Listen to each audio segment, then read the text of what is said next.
पन्नगे च सुरेन्द्रे च कौशिके पाद संस्पृशि निर्विशेष मनस्काय श्री वीरस्वामिने नमः। भगवती सूत्र में प्रसंग आया है, जीवे णम बनते सया समितम एयति वेयति चलति फंदई घट्टई खुब्भई उदीरई तम तम भावं परिणमई हंता मंडी पुत्ता। जीवे णम बनते सया समितम एयति वेयति चलति फंदई घट्टई खुब्भई उदीरई तंग तंग भावं परिणमई। प्रश्न किया गया कि क्या जीव सदा प्रतिक्षण एजन गेजन चलन स्पंदन घट्टन क्षोभ और उदीर्णा को प्राप्त होता है तथा उस भाव परिणाम में परिणत होता है। उत्तर दिया गया कि हाँ मंडित पुत्र। मंडित पुत्र ने प्रश्न पूछा, उसी के नाम से जवाब दिया गया है कि ऐसा होता है, जीव प्रतिक्षण सदा ईदन वेदन आदि को प्राप्त होता है तथा उस भाव परिणाम में परिणत होता है। यानी जीव में प्रवृत्ति या चंचलता होती है, रहती है। तो प्रश्न आगे यह किया गया कि जब तक यह चंचलता रहती है एजन वेदन आदि के रूप में, तो उस जीव के उस चंचलता की स्थिति में अंत में अंत क्रिया हो सकती है क्या? नो इणट्ठे समट्ठे। उत्तर दिया गया यह संभव नहीं है। जब तक प्रवृत्ति चालू रहती है, चंचलता रहती है, तब तक अंत क्रिया नहीं हो सकती। अंत क्रिया यानी सारे कर्मों का क्षय हो जाना, मुक्ति प्राप्त हो जाना। सारे कर्मों का क्षय और मुक्ति की प्राप्ति जब तक चंचलता रहेगी, प्रवृत्ति रहेगी, क्रिया रहेगी, तब तक नहीं हो सकती। तो फिर आगे बताया गया कि यह चंचलता मान लो न रहे, प्रवृत्ति न रहे, तब ऐसा हो सकता है क्या कि अंत में अंत क्रिया हो जाए? कि हाँ यह संभव है। जब जीव ये एजन वेदन स्पंदन घट्टन ये सारी प्रवृत्ति स्थिति उसकी बंद हो जाती है, तो अंत में उसकी अंत क्रिया सर्वकर्म नाश और मुक्ति की प्राप्ति हो सकती है। एक यह बात है कि जो जीव मोक्ष में जाने वाला है, मोक्ष में जाता है, यानी उसकी वो अंत क्रिया होती है। तो अंत क्रिया कैसे होती है? तो पहली बात है, जब तक यह प्रवृत्ति चंचलता रहेगी तब तक तो मुक्ति होगी नहीं। तो उस दिशा में वो गति कैसे होती है? तो पहली बात है वीतराग अवस्था को प्राप्त होना। दो प्रकार की सांप्रायिकी और ऐरियापथिकी या बंध की क्रियाएं हैं। पहले से 10वें गुणस्थान तक सांप्रायिकी होती है, सांप्रायिक बंध होता है। 11वें 12वें और 13वें गुणस्थान में सांप्रायिकी क्रिया नहीं होती, ऐरियापथिक बंध होता है। यह वीतराग अवस्था में जो कर्म का बंध होता है वह ऐरियापथिक कहलाता है। अंतर क्या है? सांप्रायिकी क्रिया होती है, उस समय जीव में कषाय विद्यमान रहता है। ऐरियापथिकी का बंध होता है, उस समय कषाय रहता नहीं या उदयावस्था में नहीं रहता। मोह उदयावस्था में नहीं रहता या बिल्कुल रहता ही नहीं है। ऐरियापथिकी जो ये इस रूप में बंध है, ऐरियापथिक बंध, वो इतना ना कुछ सा बंद है, एकमात्र साता वेदनीय कर्म का बंद। पहली बात है 8 कर्मों में से केवल वेदनीय कर्म, उसमें भी मात्र 7 वेदनीय कर्म का ही बंद होता है ऐरियापथिक बंद में। और वह बंद भी इतना हल्का फुल्का कि पहले समय में बंधा, दूसरे में वेदन हुआ, तीसरे में तो झड़ गया, निर्जीर्ण हो गया। इतना हल्का, इतना अल्पकालिक होता है, ना कुछ सा बंद होता है। अंत क्रिया करने के लिए एक बड़ा प्रस्थान यह है वीतराग अवस्था को प्राप्त हो जाना। अंत क्रिया तो अंतिम क्रिया हो गई। पहले सक्रियता रहती है, तो सक्रियता है तो अंत की अवस्था में अंत क्रिया नहीं। तो प्रश्न है अंत क्रिया कैसे हो? तो अंत क्रिया के लिए पहले तो वीतराग बनना होगा। पहली शर्त है वीतराग बनो, कसाय को तो छोड़ो। ऐरियापथिक बंद होता है, हमारे साधु साध्वियां समनियां भी बैठे प्राय कई जानते भी होंगे। ऐरियापथिक बंद में कसाय नहीं होता, कसाय शून्य बंद होता है, मात्र योग से बंद होता है, बड़ा हल्का फुल्का होता है। तो मूल तो कसाय का नाश है। तो अंत क्रिया करने के संदर्भ में पहला बड़ा प्रस्थान है वीतरागता को प्राप्त हो जाना, ऐरियापथिक बंध में आ जाना, सांप्रदायिक बंध से मुक्त हो जाना। अब वीतराग अवस्था में है, कोई खास बंध तो है नहीं, है बंद होगा वो तत्काल झड़ता भी है। अब दूसरा प्रस्थान है कि सक्रियता से पूर्णतया अक्रियता में आ जाना। वीतराग तो बन गए, अभी तो सक्रियता है ना, ऐरियापथिक बंध है, 14वें गुणस्थान में जाना होगा, पूर्णतया अक्रिय बनना पड़ेगा, तब जाकर अंत क्रिया होगी। सक्रियता अवस्था, वीतराग बनना, फिर अक्रिय बनना, अक्रिय बन जाओगे, फिर थोड़ी सी देर में ही वो अंत क्रिया की स्थिति पैदा हो जाती है और सारे कर्म झड़ जाते हैं। ये कर्म किस रूप में, किस तरह झड़ते हैं, किस तरह नष्ट होते हैं? कि कर्म तो लगे हुए हैं ना आत्मा के, एकाएक कैसे खत्म हो जाते हैं, इसको समझाने के लिए शास्त्र में यहां भगवती सूत्र में 3 उदाहरण प्रस्तुत किए गए हैं। एक आदमी है, उसके पास सूखी घास, सूखा तृणपूला, सूखा घास का कोई समूह है, वो उस सूखे तृणपूले को अग्नि में डालता है।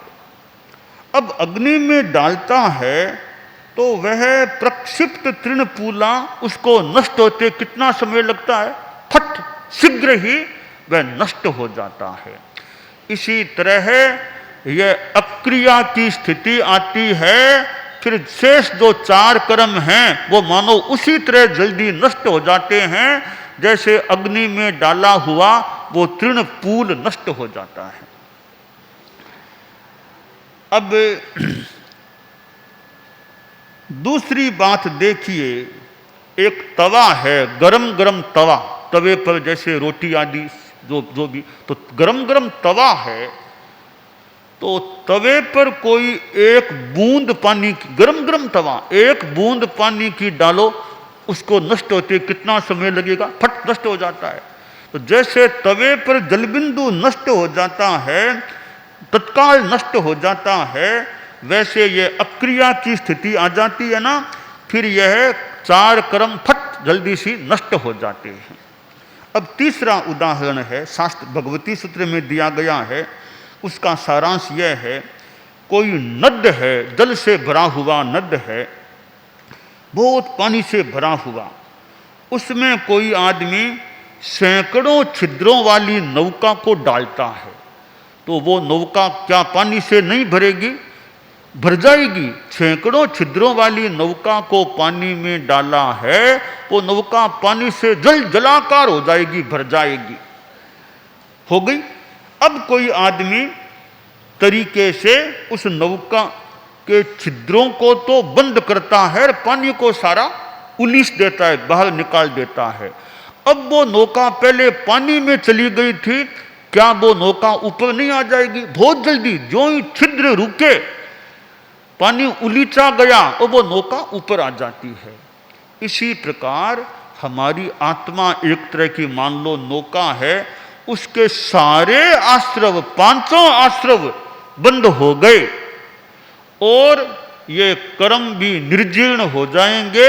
जैसे नौका ऊपर आ गई, वैसे हमारी आदमी की आत्मा मोक्ष की ओर ऊपर चली जाती है।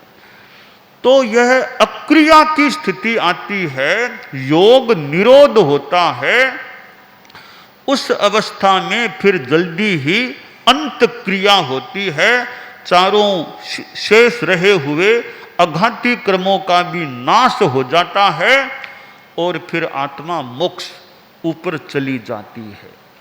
तो यह जो भगवती सूत्र में मंडित पुत्र के द्वारा यह अंत क्रिया के संदर्भ में प्रश्न किया गया है और जो बड़ा उदाहरणों के साथ समझाने का मानो प्रयास किया गया है, उत्तर दिया गया है, उसका सारांश कुछ यह हो सकता है कि जीव में प्रवृत्ति होती है, चलन स्पंदन फंदन, शरीर में एक भीतर में यह स्पंदन चलता रहता है, प्रवृत्ति होती है।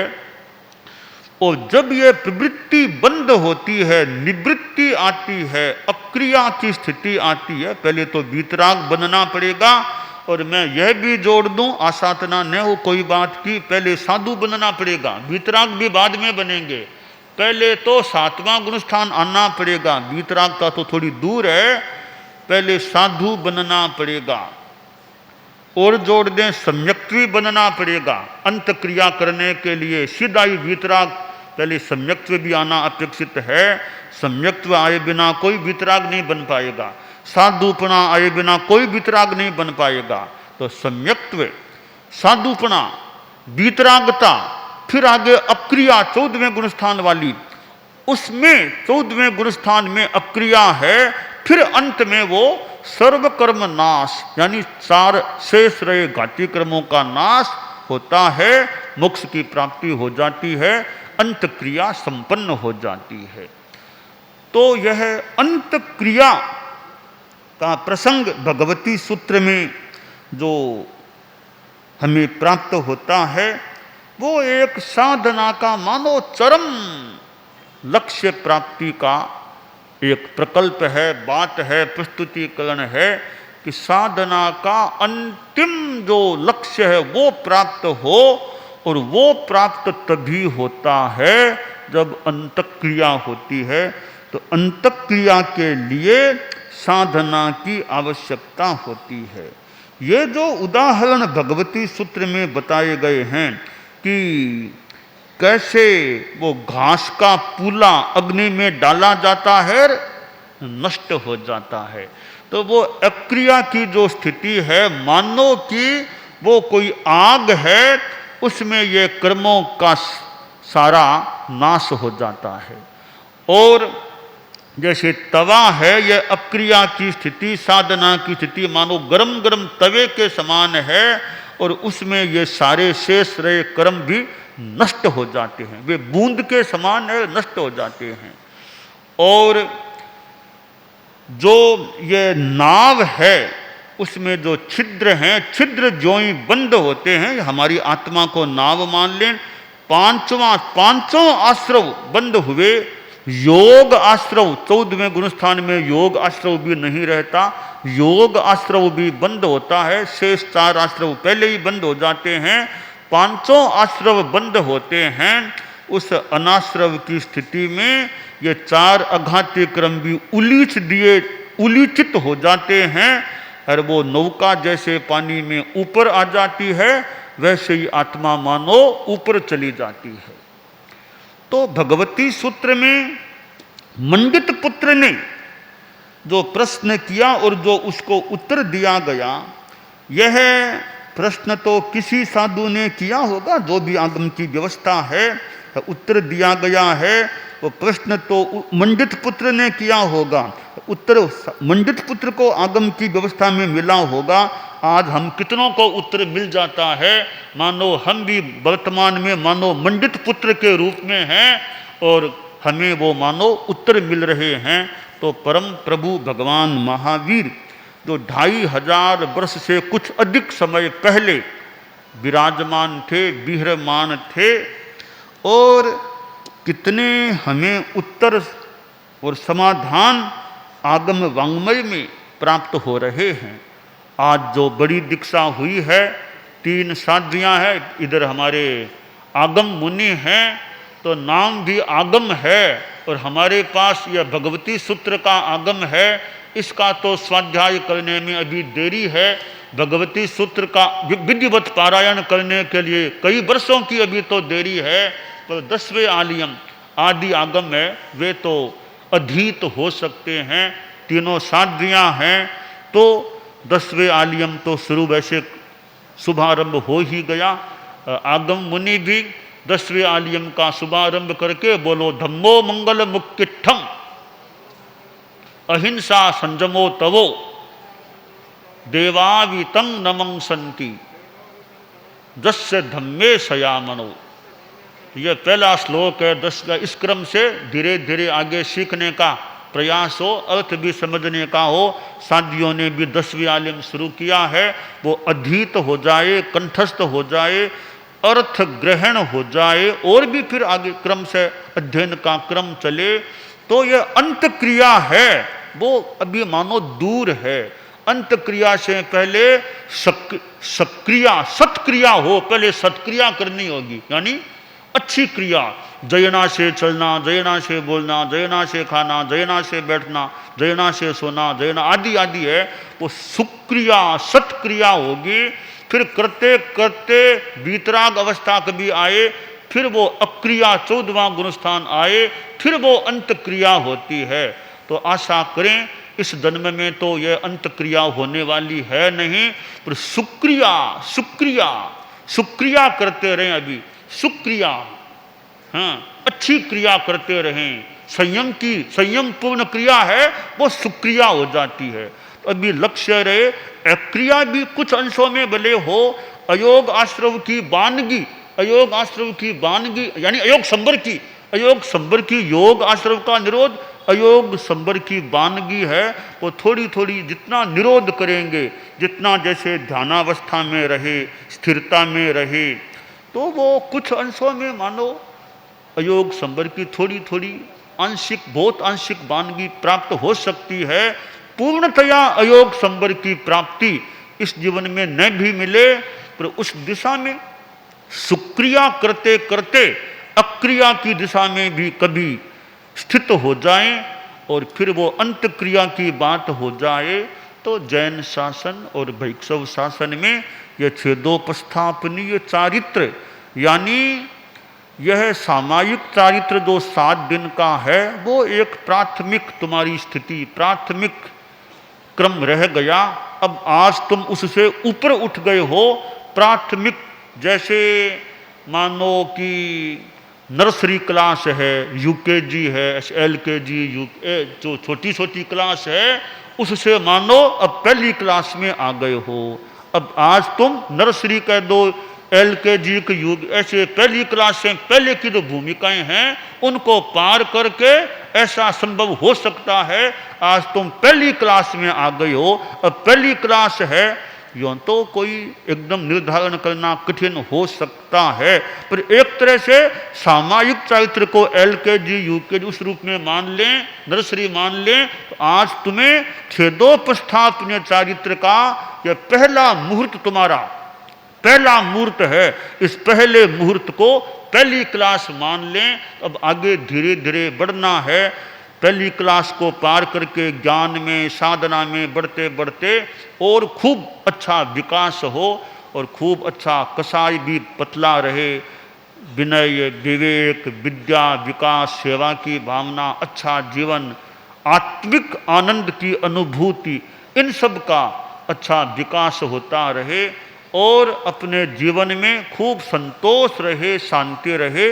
तो ऐसा तुम्हें प्रयास करना है। तो तुम्हारा अब यह जो पहली क्लास आज शुरू हुई है, छेदोपस्थापनीय चारित्र तुम्हें प्रदान किया गया है। इस चारित्र की सुरक्षा करते रहना, जागरूक रहना कि 5 महाव्रत तुमको मानो ग्रहण कराए गए हैं। इन 5 महाव्रतों की सुरक्षा करना आवश्यक है, कहीं किंचित भी इनका क्षति न हो जाए, इसकी सुरक्षा के प्रति जागरूकता रहे।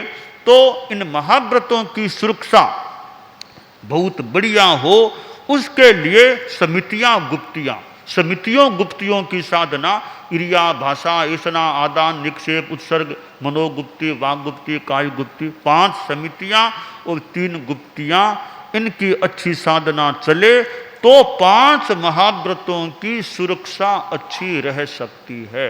जैसे कोई महत्वपूर्ण चीज है, गृहस्थों के जैसे रत्न आदि होते हैं, उनको हीरे आदि को तिजोरी में अंदर सुरक्षित रखते हैं, वे ताला लगा के रखो कहीं कोई ले न जाए। तो हमारे 5 महाव्रत हैं, वो तो बहुत बड़े रत्न हैं।